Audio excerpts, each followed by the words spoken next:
Hello dear students, I am Bhavesh sir and I welcome you all on my YouTube channel Bhavesh sir Physics. So in this lecture we will solve some numerical problems and some questions from topics force and motion of class 9. Okay, so let's take our first question. तो पहला question हमारे पास इस तरह से है जो कि आपकी स्क्रीन पर भी आ रहा है. तो फर्स्ट क्वेश्चन है a car starts from rest. Okay, so हम डेटा यहाँ पर लिख लेते हैं क्वेश्चन में जो गिवन है. तो हमें क्वेश्चन में जैसा कि आपको दिख रहा है क्वेश्चन में गिवन है a car starts from rest. So rest से स्टार्ट कर रही है इसलिए उसकी इनिशियल वेलोसिटी कितनी हो जाएगी? 0. ठीक है, कार जो है वो रेस्ट से अपना मोशन स्टार्ट कर रही है इसलिए उसकी इनिशियल वेलोसिटी कितनी लेंगे हम? 0. ओके, आगे देखते हैं. Accelerates at a rate of 4 metre per second square. तो एक्सेलरेशन दिया हुआ है आपको, acceleration is 4 metre per second square. Okay, आगे बढ़ते हैं. For 2 minutes. अब टाइम भी आपको गिवन है, टाइम 2 मिनट्स गिवन है. Okay, the velocity of the car at the end of 2 minutes. ठीक है, आफ्टर 2 मिनट्स उसकी वेलोसिटी कितनी होगी? आपसे फाइनल वेलोसिटी इस क्वेश्चन में पूछ रहे. तो बच्चों जब भी आप कोई न्यूमेरिकल करना स्टार्ट करो, तो न्यूमेरिकल करना जब भी आप स्टार्ट करते हैं सबसे पहले तो उसका जो डेटा गिवन है वो आप लिख लें. तो इस क्वेश्चन में जो भी डेटा गिवन था वो डेटा हमने लिख लिया. उसकी इनिशियल वेलोसिटी 0 है, एक्सेलरेशन लिख दिया हमने और टाइम जो गिवन था वो भी लिख दिया. दूसरी बात जो मोस्ट इंपॉर्टेंट है वो है आपको देखना है कि यूनिट्स उनकी. तो यूनिट्स जो है सेम सिस्टम में होनी चाहिए. जैसे जनरली हम जो न्यूमेरिकल करते हैं उसमें जो यूनिट्स लेते हैं कौन से लेते हैं? SI units. ठीक है, तो आप यहाँ पर चेक करें मीटर अपॉन सेकंड. ठीक है, मीटर अपॉन सेकंड स्क्वायर भी ठीक है, पर यहाँ टाइम की जो यूनिट है आपको क्या दी हुई है? मिनट. तो मिनट को आपको किस में चेंज करना पड़ेगा? सेकंड में. ठीक है, तो सेकंड में कैसे बदलोगे आप? 1 मिनट में कितने सेकंड होते हैं? सबको ही आता होगा, 60 सेकंड होते हैं. तो यहां से हमारे पास आ जाएगा 120 सेकंड. ठीक है, अब आप देखें ड्यूरिंग द मोशन, जब वो मोशन कर रही है तो ड्यूरिंग द मोशन उसका एक्सेलरेशन क्या है? कांस्टेंट है. एक्सेलरेशन अगर कांस्टेंट है तो ये कौन सा मोशन हुआ? Uniformly accelerated motion. ठीक है, कौन सा मोशन हुआ ये? यूनिफॉर्मली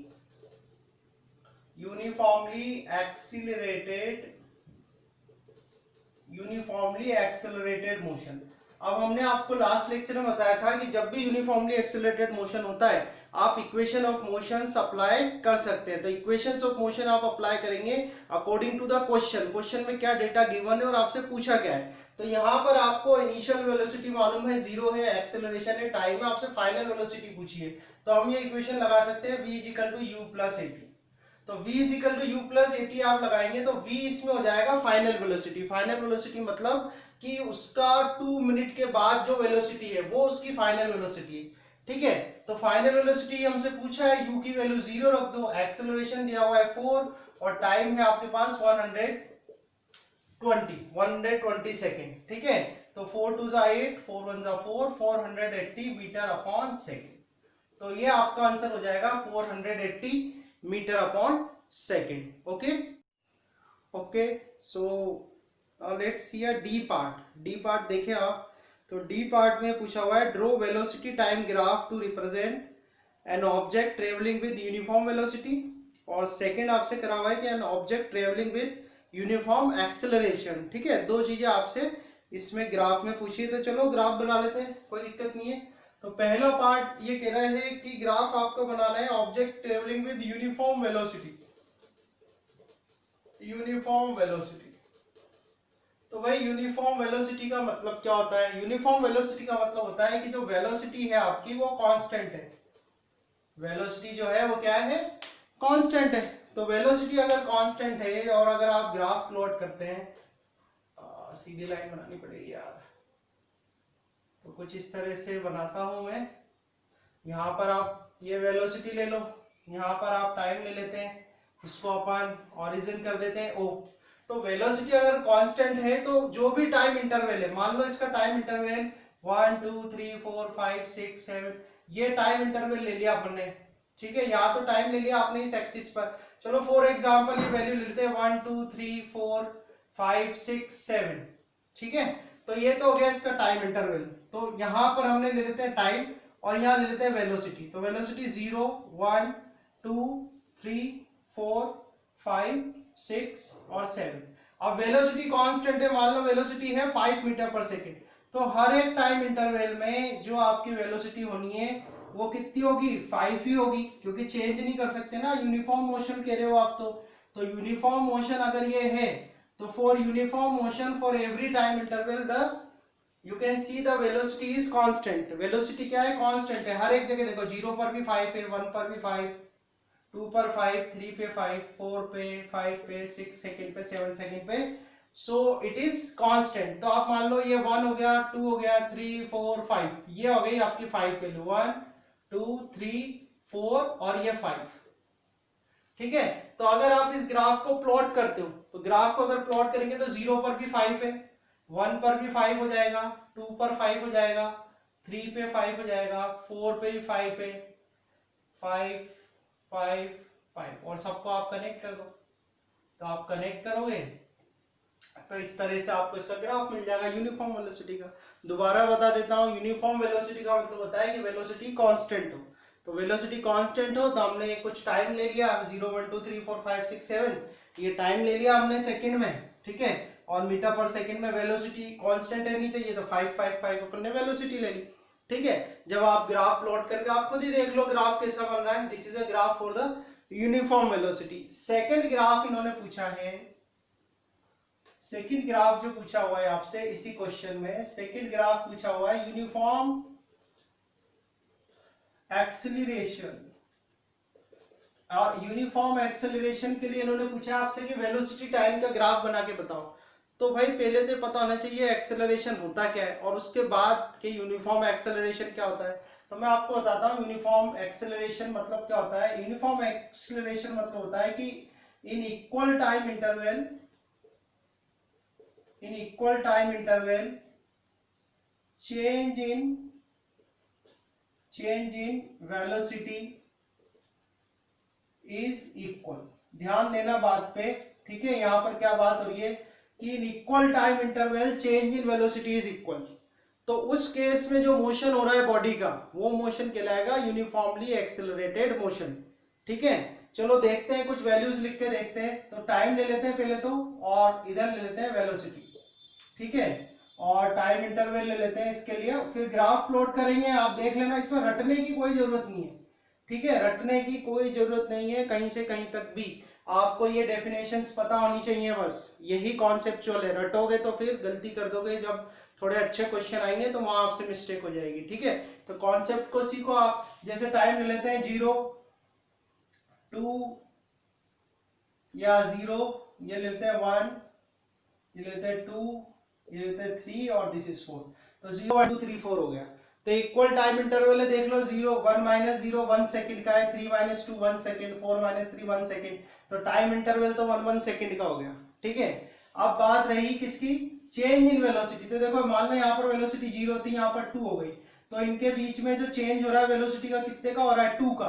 तो हर बार आपको 2 2 का इंटरवल रखना है, तभी जो है वो चेंज इन वेलोसिटी क्या होगी, इक्वल होगी for the equal time interval. तो जैसे 2 हो गया, अगले वाले को 4 कर दो, इसको 6 कर दो, इसको 8 कर दो। अब टाइम इंटरवल जैसे इसका और इसका देखो तो 2 माइनस 1 1 सेकेंड का टाइम इंटरवल है, तो इक्वल टाइम इंटरवल हो रहे हैं सब जगह, 1 1 1 के टाइम इंटरवल। और चेंज इन वेलोसिटी देख लो इक्वल है कि नहीं, तो 2 माइनस 0 2 ही होगी, 4 माइनस 2 2, 6 माइनस 4 2 होगा, 8 माइनस 6 2 होगा। तो यानी हमने ये टेबल जो बनाई है वो सही है। ठीक है, अब इसी टेबल के बेसिस पर मैं आपको ग्राफ प्लॉट करके बताता हूँ। देखो, ये प्रोसेस मैं आपको सीधे भी ड्रॉ कर सकता था, सीधे भी ड्रॉ करके बता देता और बोल देता कि देखो भाई ऐसा बनता है। ठीक है, क्यों नहीं करा मैंने इसलिए करा कि उस केस में आपको रटना पड़ता, अभी आपको रटने की इसमें कोई जरूरत नहीं है। आप प्लॉट कर लो, सिंपली देख लो। आप 0 पे जैसे पहले तो 1 2 3 4 कर दो, इसका 1 2 3 4 ये हो गया, और इधर कर दो आप 0 2 4 6 8। ठीक है, तो 1 2 3 4, 0 के बाद आपका जगह 2 4 6 8। ठीक है भाई, अब देख लो 0 पर कितना है, 0 0 पर 0 हो गया, फिर 1 पर कितना है 2, तो 1 पर 2 हो गया। ठीक है, फिर 2 पर है 4, ये 2 पे 4 वैल्यू हो गई। ठीक है, 3 पे 6 है, तो 3 ये रहा। ठीक है, और 6 मैच कर लो आपको, ये इस तरह से, ये 3 पे 6 आ गया। फिर क्या है, 4 पे 8 है, ये रहा 4 और ये रहा 8, मिला लो, दोनों को ये मिला लो, ये पॉइंट मिल गया, ठीक है। आप इनको कनेक्ट कर दो, ये कनेक्ट कर दिया, ठीक है। तो इस केस में आपको रटने की, किसी भी प्रकार की रटने की कोई जरूरत नहीं है। सो this is a graph for the, this is a velocity time graph. Velocity यहाँ पर भी मैं लिख देता हूँ, वेलोसिटी हमने लिया मीटर पर सेकंड में और टाइम किस में लिया है, सेकंड में। So this is a velocity time graph for the uniform velocity, ठीक है, या यूनिफॉर्म मोशन भी कहते हैं इसको। और ये हमने बनाया है यूनिफॉर्म एक्सेलरेशन के लिए, ठीक है। तो ये यूनिफॉर्म एक्सेलरेशन के लिए वेलोसिटी टाइम ग्राफ हो जाएगा आपका, और ये यूनिफॉर्म वेलोसिटी के लिए velocity time graph, okay. So now students, let's see a C part of question number 3। So question number 3 का सी पार्ट देखते हैं अपन। तो सी पार्ट में आपको दिया हुआ है, जैसे आपका क्वेश्चन में दिख रहा है कि a dog runs 100 metre in 20 seconds. तो हम ले लेते हैं कि पहले ये डॉग जा रहा है, he runs from A to B, ठीक है, and this is A to B is how much, 100 metre. ये क्वेश्चन में दिया हुआ है हमें, ठीक है। तो ए से लेके बी तक की जो डिस्टेंस है वो कितनी दी हुई है आपको, 100 मीटर, ठीक है। और जो टाइम लग रहा है ए से बी तक, वो टाइम हमें गिवन है, और time given is 20 second, okay. So then आगे क्वेश्चन में आपको ये गिवन है कि he then comes back half the distance। तो half the distance he comes back, let he reaches a point C। वापस आता है ये हाफ डिस्टेंस और C पॉइंट पा जाता है। तो हाफ डिस्टेंस आया है, तो ये डिस्टेंस आपकी कितनी आ गई, 50 मीटर, ओके। नाउ टाइम भी गिवन है, B से C तक जब वो आया तो कितना टाइम आया, 10 सेकेंड में। तो again you see that B to C अगर डिस्टेंस की बात करें तो कितना हो जाएगा, ये 50 मीटर, ओके। और टाइम जो होगा B से C तक का टाइम गिवन है 10 सेकेंड, ओके। तो क्वेश्चन एक बार और देख लेते हैं कि एक डॉग है, पहले ए से बी तक गया, वो ए से बी तक गया, तो कितनी डिस्टेंस कवर करी उसने, 100 मीटर डिस्टेंस, और 100 मीटर डिस्टेंस कवर करने में जो टाइम उसने लिया वो था 20 second. Then he returns back and returns back to the point C. Point C कहा, ये हाफ डिस्टेंस पर है, तो 100 मीटर का हाफ कितना हो गया, ये 50 मीटर, ठीक है। तो B से लेके C तक की जो डिस्टेंस आई है आपके पास वो कितना आ जाएगी, 50 मीटर, और B से C तक आने में जो टाइम लग रहा है वो कितना है, 10 सेकेंड, ठीक है। तो यहाँ पर आपसे पूछा है कि एवरेज वेलोसिटी कितनी होगी, ठीक है। तो एवरेज वेलोसिटी का जो फॉर्मूला है वो होता है total displacement divide by time taken in journey. तो उसकी जो जर्नी है, तो उसकी जर्नी कहां से कहां तक है, पहले ए से बी गया, फिर बी से सी आया, ठीक है। तो यहां पर हम देखें डिस्प्लेसमेंट अगर निकालें एवरेज वेलोसिटी के लिए, तो डिस्प्लेसमेंट का फॉर्मूला हमारा होता है final position minus initial position, okay. Final position minus initial position, और यहां पर आ जाएगा आपका टोटल टाइम टेकन मतलब उसकी जर्नी में कितना टाइम उसने लिया, ठीक है। So final position minus initial position divide by total time taken. तो फाइनल पोजीशन अगर हम देखें तो फाइनल पोजीशन, तो अच्छा सारी जो मेजरमेंट हम कर रहे हैं ये इनिशियल पोजीशन है अपनी, यहां से कर रहे हैं। तो यहां से देखा जाए तो जो फाइनल पोजीशन है C, तो यहां से यहां तक की डिस्टेंस कितनी आ रही है आपके पास, 50 मीटर, ठीक है। तो ये 50 मीटर फाइनल पोजीशन हो गई इसकी, इनिशियल पोजीशन 0 हो गई। टोटल टाइम टेकन, तो टोटल टाइम टेकन क्या होगा, ए से बी गया वो और फिर बी से सी, ठीक है, यानी कि ए से बी एंड प्लस बी से सी, ये इसका हो जाएगा टोटल टाइम टेकन। तो 50 divide by T A B plus T B C, तो टी ए बी कितना है 20 सेकेंड और बी सी है 10 सेकेंड, तो 20 प्लस 10, तो ये हो जाएगा आपके पास 50 डिवाइड बाय 30। इसको कैंसिल आउट कर लें आप, तो आपका आ जाएगा 5/3। एवरेज वेलोसिटी आपके पास आ जाएगी 5/3 मीटर अपॉन सेकेंड। चाहे तो आप डेसिमल में भी लिख सकते हो और इस तरह से भी लिख सकते हैं, कोई दिक्कत नहीं है, आंसर सही है, ठीक है। This is a correct answer, 5/3 metre upon second. Now let's see a C part of question number 3। तो क्वेश्चन नंबर 3 का जो सी पार्ट है, तो सी पार्ट में देखें आप क्या क्या वैल्यूज गिवन है। इसमें दिया हुआ है a body of mass 1 kilogram. तो सबसे पहले तो आप लिख लें कि mass of a body is 1 kilogram, then is kept at rest. तो रेस्ट पर है तो उसकी इनिशियल वेलोसिटी कितनी जाएगी, 0 मीटर पर सेकेंड। आगे देखते हैं, a constant force of 6 newton. तो अब फोर्स दिया हुआ है आपको, force is equal to 6 newton. Okay, so stars acting on it, find the time taken by the body to move through a distance of 12 metre. आपको बताना है कि 12 मीटर डिस्टेंस जब ये ट्रेवल करेगी तो उसमें कितना टाइम लगेगा। ये क्वेश्चन है, तो सबसे पहले आप जो न्यूमेरिकल करें तो वो डेटा जो भी गिवन है वो सारा लिख ले। Now let's apply a formula, Newton second law लगाते हैं हम।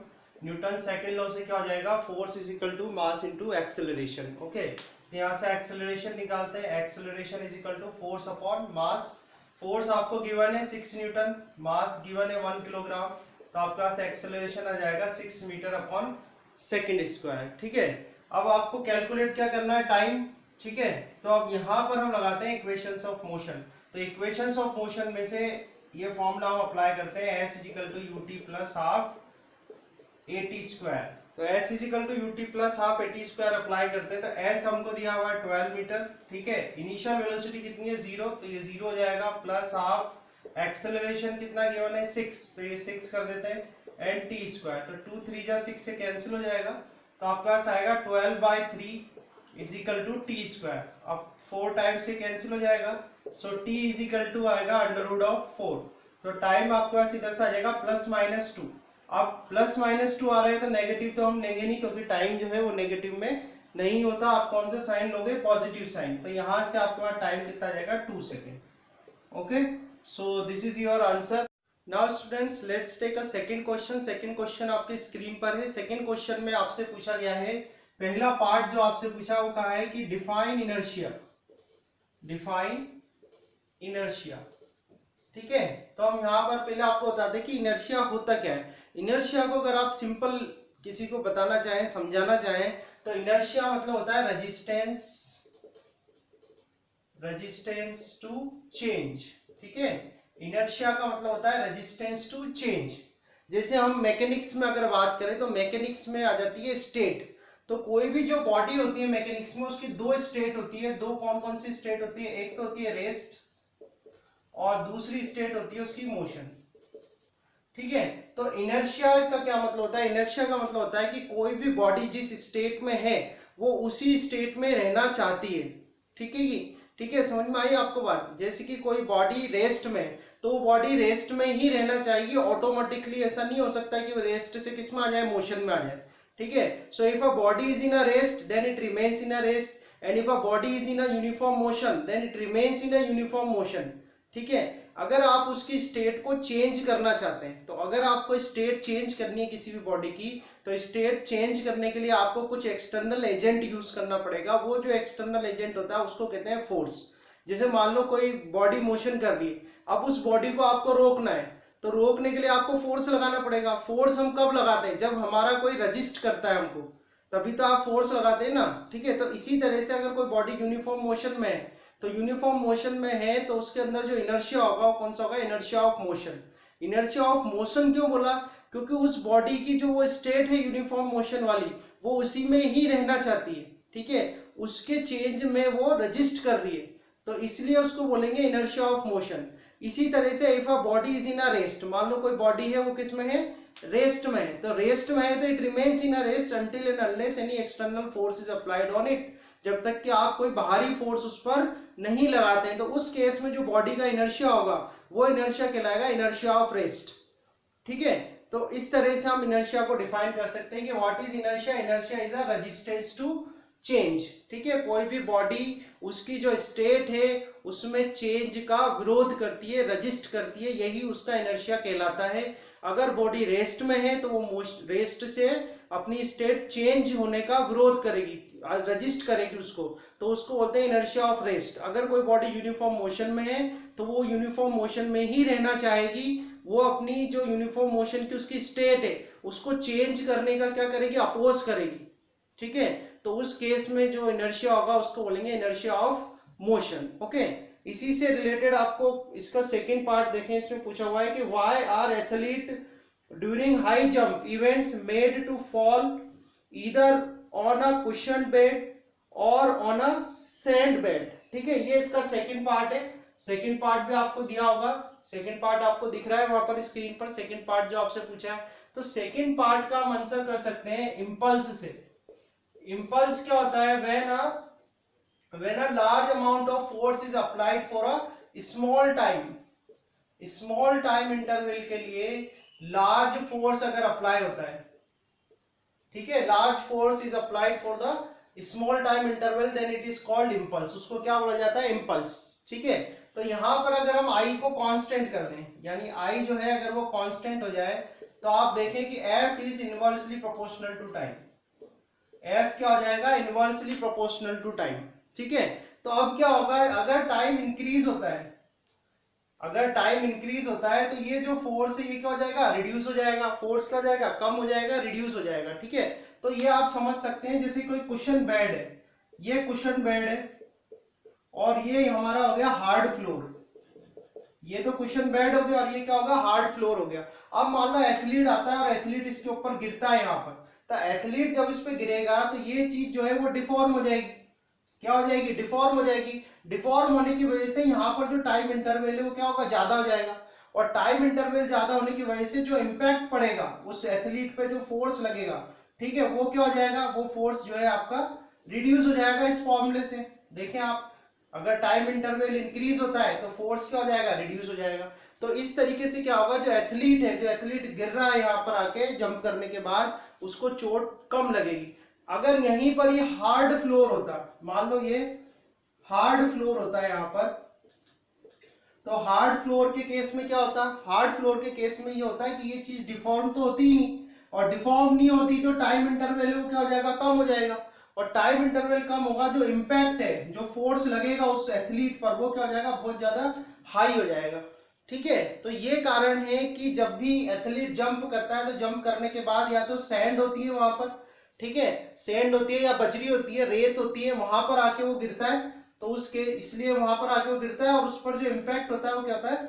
कम होता है। ठीक है, बट इस केस में क्या हो जाएगा? इम्पैक्ट ज्यादा हो जाएगा। तो टाइम इंटरवल को इंक्रीज करने के लिए, to increase the time interval, they use a cushioned bed और a sand.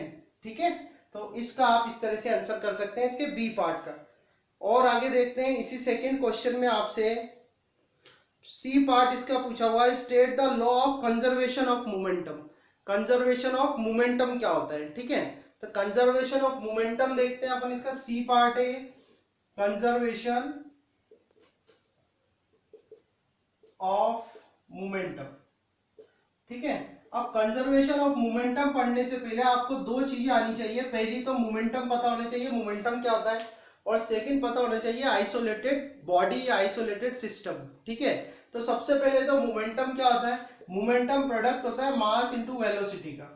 The product of mass of a body and a velocity of a body. Body का मास और उसकी वेलोसिटी का जो प्रोडक्ट होता है उसको बोलते हैं मोमेंटम। मोमेंटम हमें ये बताता है कि किसी भी बॉडी के अंदर कितना मोशन है। ठीक है, किसी भी बॉडी के अंदर कितना मोशन है, ये चीज क्या बताती है? मोमेंटम। ठीक है, और मोमेंटम का जो यूनिट होता है, मास की यूनिट क्या होती है? किलोग्राम, वेलोसिटी की यूनिट क्या होती है? Metre upon second. तो इस तरह से जो मोमेंटम है, मोमेंटम की यूनिट क्या हो जाएगी? Kilogram into metre upon second. ठीक है, पहली बात तो ये चीज आपको ध्यान रखनी है। दूसरी बात ध्यान रखनी है आइसोलेटेड सिस्टम। आइसोलेटेड सिस्टम को याद रखने का बहुत आसान तरीका है। आपने सुना होगा एक सॉन्ग होता है, अंदर से कोई बाहर ना आ सके और बाहर से कोई अंदर ना आ सके। ठीक है, तो एक ऐसा सिस्टम जिसके अंदर से कोई बाहर नहीं जा सकता और बाहर से कोई उस सिस्टम के अंदर नहीं आ सकता, ऐसा जो सिस्टम है उसको आइसोलेटेड सिस्टम कहते हैं। ठीक है, समझ में आ गया क्या होता है isolated system? It is a system in which there is nothing go out of the system and nothing come inside the system। ठीक है, ऐसा जो सिस्टम होता है उसको बोलते हैं आइसोलेटेड सिस्टम। अब हम बात कर लेते हैं मोमेंटम कंजर्वेशन की, कि मोमेंटम कंजर्वेशन क्या होता है। देखो न्यूटन सेकंड लॉ क्या बोलता है? According to Newton second law, the change in momentum, the rate of change in momentum is equal to the external applied force. दोबारा बता देते हैं, न्यूटन सेकंड लॉ क्या बोलता है? न्यूटन सेकंड लॉ के according the rate of change in momentum, the rate यानी with respect to time, rate का मतलब होता है विद रिस्पेक्ट टू टाइम। ठीक है, the rate of change in momentum is equal to the external applied force, this is the external applied force, ठीक है ना। In case if there is no external force, अगर external force ना हो, ठीक है, अगर एक्सटर्नल फोर्स ना हो तो एक्सटर्नल फोर्स को जीरो कर दो आप। अब एक्सटर्नल फोर्स का आप जब जीरो कर देंगे तो यहां से आएगा delta P is equal to zero, ये dt भी जीरो हो जाएगा, या आप d से बता रहे तो अपन लिख देते हैं dp जीरो हो जाएगा, ठीक है। अब dp जीरो का मतलब ये हो गया चेंज इन मोमेंटम जो है वो जीरो हो गया। अब चेंज इन मोमेंटम को लिख लेते हैं, चलो पहले p final minus p initial is equal to zero, यानी कि final momentum minus initial momentum, change in momentum ही तो है ना ये भाई, ठीक है ना, चेंज इन मोमेंटम है। तो चेंज इन मोमेंटम को क्या लिख सकते हो आप, final momentum minus initial momentum, ये लिख सकते हो आप। अब final momentum minus initial momentum is equal to zero हो गया, तो इससे हम क्या लिख सकते हैं यहां से कि P F is equal to P I, P F is equal to P I, ठीक है। इसका मतलब क्या हुआ, that the initial momentum is equal to the final momentum. अब इनिशियल मोमेंटम अगर फाइनल मोमेंटम के बराबर है तो इसका मतलब तो यही हुआ कि जो मोमेंटम है वो कंजर्व है, ठीक है। तो इसी को बोला जाता है मोमेंटम कंजर्वेशन लॉ। दोबारा बता देते हैं मोमेंटम कंजर्वेशन लॉ का स्टेटमेंट क्या है। According to momentum conservation law the total momentum of isolated system remains conserve in the absence of external force. जब उस पर कोई एक्सटर्नल फोर्स नहीं है, in the absence of external force, आप देखें यहाँ पर एक्सटर्नल फोर्स जीरो है, so in the absence of external force the total momentum remains conserve, ठीक है। तो यहाँ पर आप देखें फाइनल मोमेंटम किसके बराबर आ रहा है, इनिशियल मोमेंटम के बराबर आ रहा है, इट मींस जो है मोमेंटम आपका कंजर्व है, okay okay. Now let's take a fourth question. तो फोर्थ क्वेश्चन का पहले मैं बी पार्ट ले रहा हूँ। फोर्थ क्वेश्चन आपको दिख रहा होगा स्क्रीन पर। तो फोर्थ क्वेश्चन के बी पार्ट में हमको एक ग्राफ दिया हुआ है, तो ये ग्राफ यहाँ मैंने प्लॉट कर दिया है वेलोसिटी और टाइम का। तो ये गिवन है क्वेश्चन के अंदर ही, तो मैंने इसलिए प्लॉट कर दिया इसको। तो आगे ये कह रहे हैं कि observe the graph to answer the following questions. तो कुछ क्वेश्चंस दिए हुए हैं इसने और ये कह रहे हैं कि भाई ग्राफ से आप इनके आंसर बताओ। तो ठीक है, बता देते हैं आंसर। देखो इसमें पहला पूछा है कि find the acceleration during the first 4 seconds of motion. तो फर्स्ट 4 सेकेंड, तो ये रहा फर्स्ट 4 सेकेंड, यहां से यहां तक, this is a first 4 second. तो फर्स्ट 4 सेकेंड में आपको एक्सेलरेशन बतानी है। तो बच्चों फॉर्मूले तो आपको आने ही चाहिए, ठीक है, फॉर्मूले हमको आने चाहिए। अब फॉर्मूले क्या बोलते हैं, एक्सेलरेशन कैसे निकालोगे आप, तो acceleration is equal to change in velocity divide by time interval. Acceleration कैसे निकालोगे आप, change in velocity divide by time interval, ठीक है। ये हमारा जो है फॉर्मूला है एक्सेलरेशन के लिए, ठीक है। चाहे तो आप इसकी स्लोप भी निकाल सकते हो, स्लोप से भी आ जाएगा, दोनों तरीके से आ जाएगा, कोई दिक्कत नहीं है। तो यहां पर हम देखें टाइम इंटरवल है 0 से लेके 4 तक का, ठीक है। तो आप देखें चेंज इन वेलोसिटी, तो 4 सेकंड पर वेलोसिटी कितनी है इसकी 8, 4 सेकंड पर वेलोसिटी कितनी है 8, माइनस यहां पर पहले पॉइंट पे वेलोसिटी कितनी है 0, जहां से उसने मोशन करा था ये पॉइंट ओ पॉइंट, यहां पर वेलोसिटी कितनी है उसकी 0। टाइम इंटरवल की बात करें तो टाइम इंटरवल का जाएगा 4 माइनस 0। तो आप इस फॉर्मूले से आप निकालें तो 8/4, 4 2 8, तो ये आ जाएगा आपके पास 2 मीटर पर सेकंड स्क्वायर। तो शुरू के जो 4 सेकंड है, ठीक है, शुरू के जो 4 सेकंड है उस 4 सेकंड में जो एक्सेलरेशन होगा उसका ट्रेन का एक्सेलरेशन कितना आएगा 2 metre per second, okay. So you can determine this acceleration by determining the slope of this line, that will also give you an answer of 2 meter per second square. Also you can determine the answer by applying a simple formula of acceleration change in velocity and divide by time interval, ठीक है। तो इससे आपका जो पहला part है उसका answer आ जाएगा। Now let's C second part. Second में कह रहे हैं कि find the average velocity during the first 4 second. अब बात हो रही है एवरेज वेलोसिटी, अब किसकी बात हो रही है भाई, एवरेज वेलोसिटी की। तो बच्चों ये ध्यान रखना है कि जब भी आपको कोई इनिशियल और फाइनल वैल्यू दे रखी हो, जैसे आपको इनिशियल वेलोसिटी दे रखी है और फाइनल वेलोसिटी दे रखी है, तो इनिशियल और फाइनल वेलोसिटी अगर दे रखी हो तो दोनों का ऐड करके 2 से डिवाइड कर दो, आपका आंसर आ जाएगा, ठीक है। इनिशियल वेलोसिटी और फाइनल वेलोसिटी आपको गिवन है तो उसका ऐड करो, 2 का डिवाइड करो, आपकी एवरेज वेलोसिटी वहां से आपको मिल जाएगी। जैसे कि इस क्वेश्चन की बात की जाए तो ये 0, ये इसकी बात करें, इस पॉइंट को अपन ए कर देते हैं, यानी ओ से लेके ए तक का जो मोशन हुआ, तो इस पॉइंट पर इसकी वेलोसिटी कितनी थी 0, तो इनिशियल वेलोसिटी तो 0 होगी, फाइनल वेलोसिटी कितनी हो गई 8, 2 का डिवाइड कर दो, ठीक है, 2 का यहाँ पर अगली स्टेप में कर देते हैं, 2 ये आ गया, तो 2 4 जा 8, तो यहाँ से आ जाएगा 4 मीटर पर सेकेंड। तो इस तरह से आप सॉल्व कर सकते हैं, एवरेज वेलोसिटी आ जाएगी 4 मीटर पर सेकेंड। ठीक है, आगे नेक्स्ट क्वेश्चन लेते हैं, नेक्स्ट पार्ट लेते हैं इसका। अगला पार्ट ये दिया हुआ है कि find the average speed of the car. ठीक है, find the average speed of the car over the 10 second. तो 10 सेकेंड के लिए आपको बताना है एवरेज स्पीड, यहां से लेके यहां तक की इसकी एवरेज स्पीड। तो अब स्पीड की बात हो रही है, तो स्पीड इज इक्वल टू होता है total distance travel divide by total time taken. ठीक है, मैंने एक जगह ट्रेन बोल दिया था। ठीक है, तो ये कार के लिए दिया हुआ है पूरा डेटा, ट्रेन वाला इसका पहला वाला पार्ट है। ठीक है, तो टोटल डिस्टेंस ट्रेवल, तो टोटल डिस्टेंस ट्रेवल बेटा जब ग्राफ दिया हो आपको, और उसमें भी जो ग्राफ है वो कौन सा है, वेलोसिटी टाइम का ग्राफ है। तो वेलोसिटी टाइम का जब आपको ग्राफ दिया हुआ है, तो टोटल डिस्टेंस ट्रेवल आपको निकालनी हो, तो आपको ये ध्यान रखना है कि जो कर्व या ग्राफ जो आपने बनाया है, वो ग्राफ और जो एक्स एक्सिस है, यानी कि यहाँ पर जो टाइम की एक्सिस है, उसके बीच ये जो अगर आप एरिया निकाल लोगे, this area will give you the total distance travel by a car. ठीक है, इसका एरिया निकालोगे तो आपको क्लियरली दिख रहा है, ये एक ट्राइंगल है, ट्राइंगल का फॉर्मूला कहता है 1/2 बेस देख लो यहाँ पर कितना है 10 - 0। ठीक है, 1/2 बेस इंटू हाइट देख लो यहाँ से यहाँ तक कितनी आ रही है 8। ठीक है, तो 2 4 जा 8, तो ये चला गया, तो यहाँ से आपका आ जाएगा 10 और 4, तो ये आ जाएगा 40 मीटर।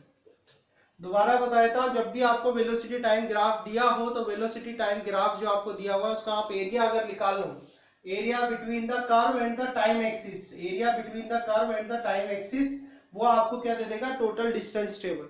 तो यहाँ पर आप क्लियरली देख सकते हैं ट्राइंगल बन रहा है, ट्राइंगल का फॉर्मूला लगा देना आप 1/2 बेस इंटू हाइट। ठीक है, तो बेस इंटू हाइट लगाओगे तब कितना आ गया 40 मीटर। तो टोटल डिस्टेंस ट्रेवल तो आ गई आपकी 40 मीटर, और टोटल टाइम टेकन कितना है यहाँ से यहाँ तक 10 सेकेंड। तो 10 सेकेंड आपका हो गया टोटल टाइम टेकन। तो एवरेज स्पीड जो आप निकालोगे, एवरेज स्पीड यहाँ से आ जाएगी आपके पास 4 मीटर पर सेकेंड। ओके, तो इस तरह से ये जो फोर्थ क्वेश्चन था हमारा, फोर्थ क्वेश्चन का जो बी पार्ट था, बी पार्ट का फर्स्ट आंसर आएगा acceleration 2 metre per second square. Second part में एवरेज वेलोसिटी पूछी थी, वो आ जाएगी आपका 4 मीटर पर सेकेंड। और थर्ड पार्ट में आपसे पूछा था average speed for the time interval of 10 second, तो एवरेज स्पीड आ जाएगी आपके पास 4 metre per second. Okay, so now let's a part of fourth question. जो फोर्थ क्वेश्चन आपको दिया हुआ है यहाँ पे, फोर्थ क्वेश्चन का ए पार्ट हम लेते हैं। ठीक है, तो फोर्थ क्वेश्चन का ए पार्ट के लिए ग्राफ प्लॉट करते हैं हम, और ग्राफ प्लॉट करते हैं वेलोसिटी और टाइम के बीच में। तो टाइम हम लेंगे सेकंड में, और वेलोसिटी हम लेंगे यहाँ पर मीटर अपॉन सेकंड में। ये ओरिजिन हो गया ओ। ठीक है, तो अब देख लेते हैं क्वेश्चन में क्या दिया हुआ है। इसमें दिया हुआ है अ ट्रेन स्टार्ट्स फ्रॉम रेस्ट। तो ट्रेन रेस्ट से स्टार्ट करती है, तो वेलोसिटी उसकी हो गई 0। ठीक है, now it starts from rest and accelerates uniformly for 30 second. तो 30 सेकेंड यूनिफॉर्मली एक्सेलरेट करती है, ये 30 सेकेंड ले लेते हैं अपन टाइम यहाँ पर। This time, this t1 is 30 second. ठीक है, और 30 सेकेंड तक यूनिफॉर्मली एक्सेलरेटेड करने पर वो जो वेलोसिटी एक्वायर कर रही है, वो वेलोसिटी आपको दी हुई है 108 किलोमीटर पर आवर। ठीक है, 108 किलोमीटर पर आवर गिवन है, इसको हम ले लेते हैं v1।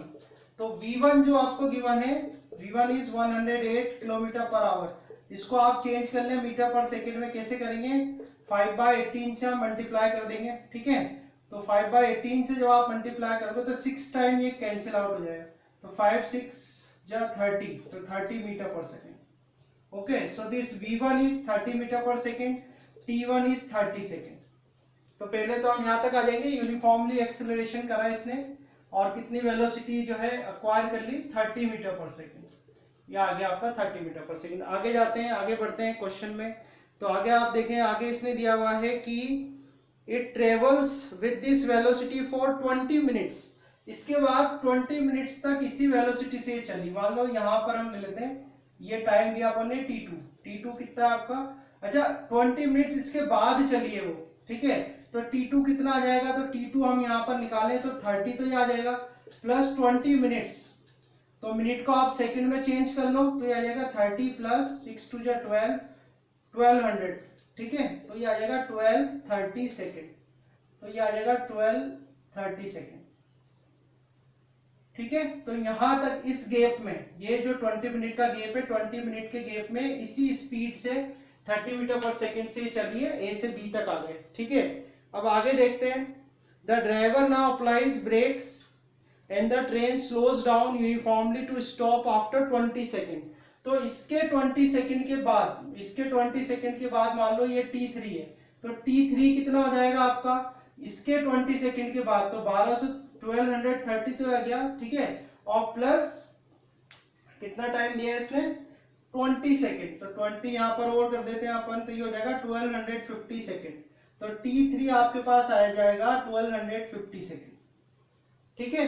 तो ये डी एक्सेलरेट हुआ, बी से लेके सी तक डी एक्सेलरेट हुआ और वापस रेस्ट में आ गया। रेस्ट में देखो यहाँ पर जीरो वेलोसिटी हो गई इसकी, ठीक है। तो इस तरह से तो आपको ये ग्राफ प्लॉट करना है, ग्राफ प्लॉट हो जाएगा, आपसे समझा दिया मैंने ग्राफ किस तरह से प्लॉट करना है आपको।